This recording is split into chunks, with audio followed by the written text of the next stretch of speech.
insanity, and isolation. Two topics I know a little something about. Isolation tends to push you into madness, and madness tends to push you into isolation. It's one of these catch 22 vicious cycle things people are always going on about. Now, with me, the first year I was in isolation was by far the most difficult.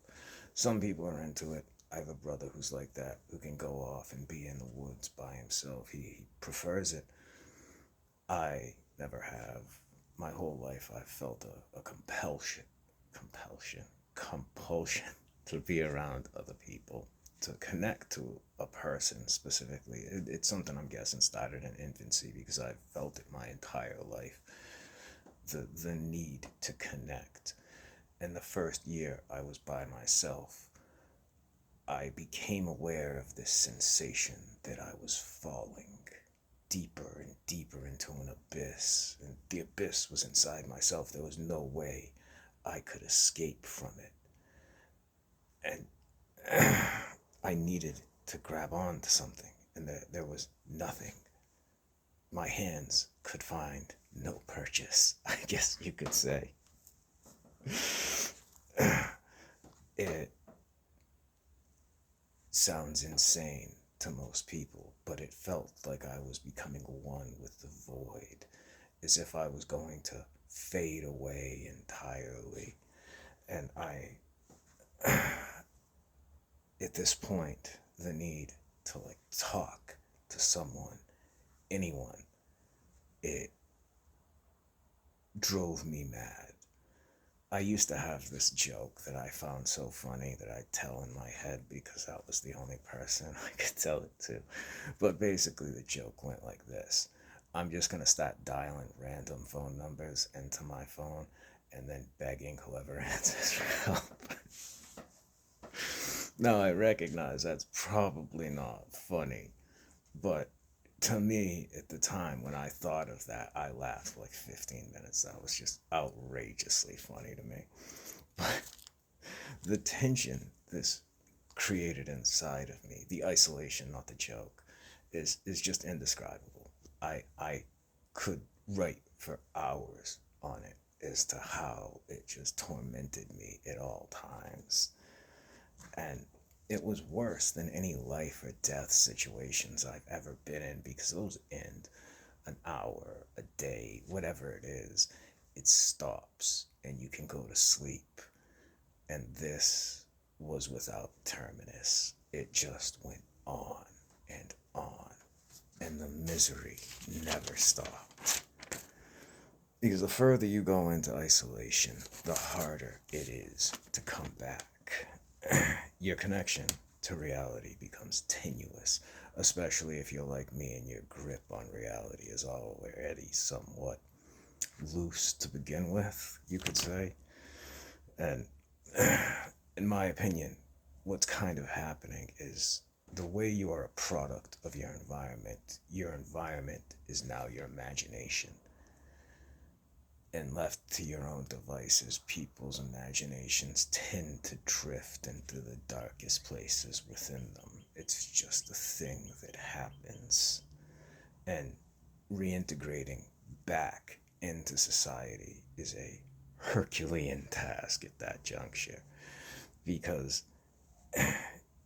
you're no longer the same as everyone else. People connect so easily in America because everyone has similar experiences. And if you don't have those experiences, connecting to those people becomes difficult. Most people went to high school. Most people dated. They went to a dance. They got a car, they got a license, they have these experiences in common. I have none of them. My life is just completely different than everyone else's. So my experiences and feelings are completely different than everyone else's. And when you do this as an adult, the same thing happens. Now, I gotta check my notes here. I'm working on a better way to do this. But have you ever heard that thing about how if you're stuck in the desert and you have to walk in a straight line to get to a town, but it ends up one of your legs is shorter than the other one, you will slowly drift off course, and by the time you pass the town, you'll be so far away from it you won't even be able to see it. Like the drift off from everyone else is slow enough that you never really notice, but it is nevertheless inexorable. You drift further away from people, and your ability to connect with them just becomes more difficult. You don't have things in common. It it is very similar to the process of institutionalization.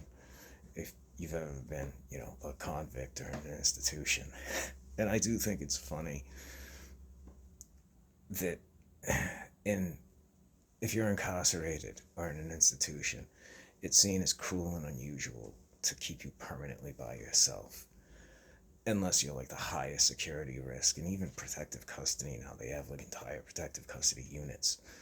But if you're incarcerated, that's seen as cruel and unusual. And the amount of, especially young men in America, who are just living every day by themselves, it's outrageous. And ideally, you don't want to let your life get to that point to begin with. But like stores for me, if it hadn't have been for a woman like a girlfriend, I would have never gone back into stores. They were places of absolute chaos, in my opinion. Like every time I go in, that song "Sonny Came Home" is on. Just depressing music. People everywhere. Too many hands to watch. You can't watch them all. The that din of human noise, which I obviously don't enjoy, and the air falls on my skin in a way that's sick and perverse. It is extremely unnerving. Now, you desensitize yourself to it over time, but back then, it just chaos in my mind. Hold on, I gotta check. Oh yes, now I remember. So after I had first gotten out, my buddy helped me get out of a negative environment that I had been in my whole life. Right, we're in a parking lot one time, and he can see I'm getting tight, and he starts looking around to see why, and he sees like 20 yards away, there's a group of people and they're laughing. And he's like, "You think they're laughing at you, don't you?" And the way he said it just led me to believe that he considered this doubtful. So I'm like, "Well, when you say it like that, it sounds kind of crazy." And he looks at me as if he's waiting for me to finish speaking.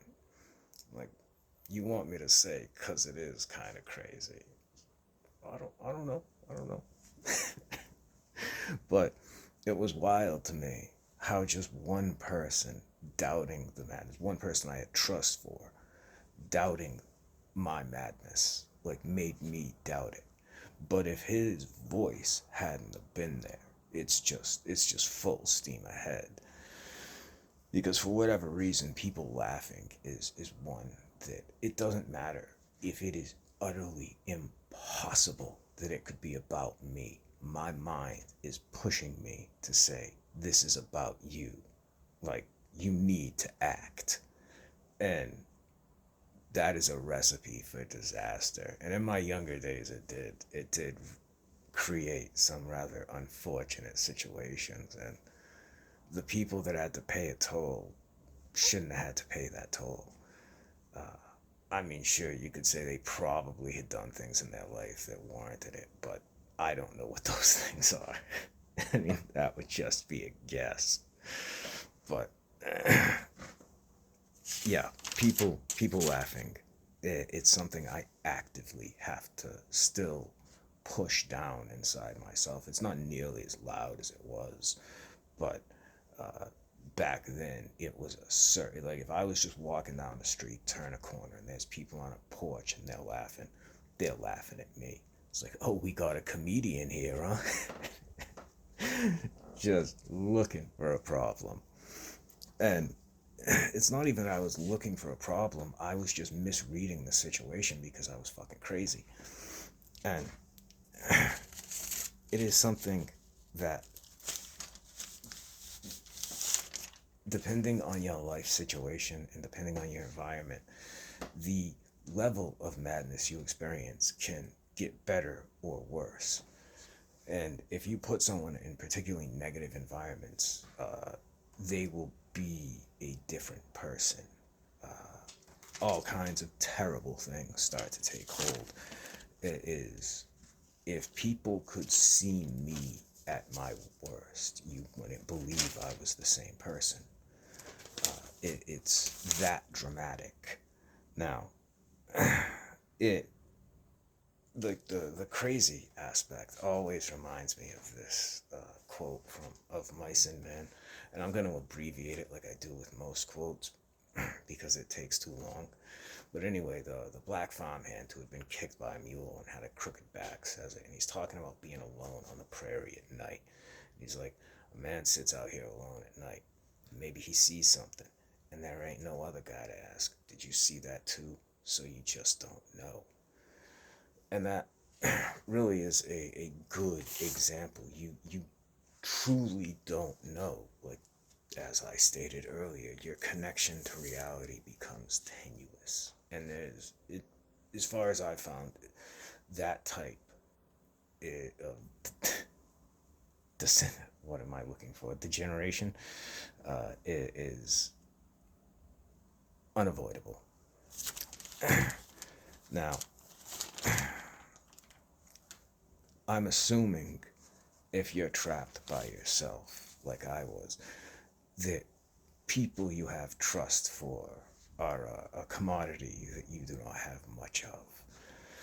And I mean, maybe other people can form trusting relationships faster than I ever could, but I mean, there's what, probably like two people in the world right now that I trust. And, you know, if you're from a hostile environment where if one person knows something about you, everyone knows something about you, and everyone's going to find out if you tell one person, and that information will be used to humiliate you and will be used as leverage against you to manipulate you and damage you. So you become very sketchy about saying things about yourself. And one of my defenses to this was just to make everything public. Just screw it. I just don't care anymore. It got to that kind of a point. And which is one of the only reasons I'm even fine doing this, is because so much information about me is public. I've been in so many different institutions that, you know, most information about me is public record anyway, so I ain't got nothing to lose. And I mean, the future ain't looking too bright anyway, so, you know, continuing on with my story. But I began to see I had, after escaping that environment, my buddy had gotten a wife, kids, so he could no longer hang out like he could. So now I'm all by myself. And I began to see that I had no way out of this. And also my teeth were real bad at that time. So this was a further insecurity for me, because it's something people could see off the bat that made me different and of poor health, and I didn't want to be seen that way. But any insecurity you have becomes more pronounced when you're by yourself because you fixate on it. The reality is most people don't notice you, most people don't care. Most people are just going on about their day. Like I had this belief that the world was against me. And I also had a belief that people don't care about one another. Now, both of those things cannot simultaneously be true. People cannot be against me and also not care. And the reality is most people just don't care. They don't notice you. They're not paying attention. they're trying to get from whatever they're doing to whatever they're doing. They don't even want to acknowledge you. So the mind tends to make things worse. But it was all always within me that was the problem. And I think that is where a lot of people's problems lie, is upbringing and environment has led them to believe some faulty things. And obviously, I don't think going and being alone for long periods of time is, unless you're like super into it, like one of my brothers is, I don't think it's a good idea. And I'm assuming you're not as crazy as I was, because I was really pretty crazy. Like they would have labeled me schizophrenic. Well, I mean, they did label me schizophrenic back in the day, and I'm not schizophrenic, but at the time, it certainly appeared that way because madness had taken hold, and the things I was doing made sense to me, but they weren't necessarily in line with reality. Now, the ways, if you're by yourself, that you can resist the madness.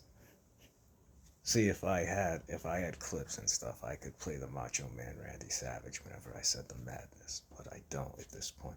I did buy a camera. That's neither here nor there. Okay.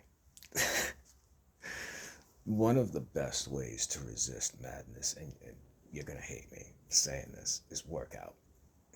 And you don't need to join a gym. You don't need to buy anything.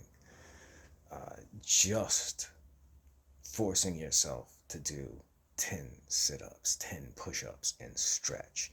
You want to keep it small, something you can actually force yourself to do. You don't want to start elaborate routines because that just burns people out.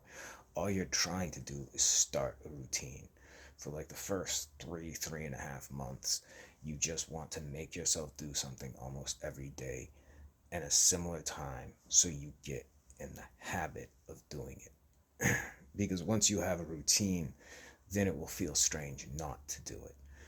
And the routine is what your brain thrives on. People need routines. When life is just chaotic, you have to impose order on that somewhere, in some ways. Everything can't be chaos, or the madness will come. Now, the other things I became aware of that fight the madness, and really I started to become aware of them because I would read a lot of journals of people that had been, the 1800s, people that had been trapped on deserted islands and everyone in their group had been killed, things like that, or even just held in prison. Uh, the most important things: eating at a similar time every day, which it sounds stupid, but it makes a huge difference. That type of routine, and your body expects the same things every day to be happening, it begins to make a big difference. Eating 3 to 5 times a day in general. I would have called myself like a fool when I was younger. That ain't gonna do nothing. It makes a huge difference. Sleep cycles, they make a huge difference. And generally, being awake at night is not something, it's the way I live my life, but I would say it forces you to kind of be antisocial, and it is not desirable. And if you can be awake during the daytime, you are much better off doing that. But sleeping at a similar time and waking up at a similar time is extremely important. uh, it's something that I still have problems with, but I have a lot of problems with sleep. Like I have to take medication so I don't dream and stuff like that because all my dreams are awful. Usually just me being tortured in various ways. Um, but beyond eating 3 to 5 times a day in similar times and a sleep cycle, the last thing that I would consider outside of working out that is extremely important is what I would call hygiene or making yourself presentable. Even if you're going nowhere, it is important to do that. And myself, I never would have done that. I had no sense of self esteem, and I would have rationalized away any reason why I would have to make myself presentable because that had quite literally been beaten out of me at that point. And you should take pride in yourself. And it's one of the reasons, aside from working out gets you high, it makes your body feel better. Like it really does get you high. But being presentable, I suppose some people get a high off of it, but not in the same way as working out. But it is important for your mind. Like I said, even if you're going nowhere, it just, I know it sounds stupid because it's very basic stuff. Work out, eat similar times, get a sleep cycle, and make yourself presentable. But I would see in the journals the people that did this lasted against the madness longer because the madness is all encompassing. That sounds terrible. But it is, and it will consume you. Given a long enough course, most people have never experienced true isolation. And so they think it's just like being home alone for an afternoon. And it's nothing like that. It's a very different thing. And, you know, I, to close this out, you know, whenever I got to a point where I was like, things can't get worse, they did.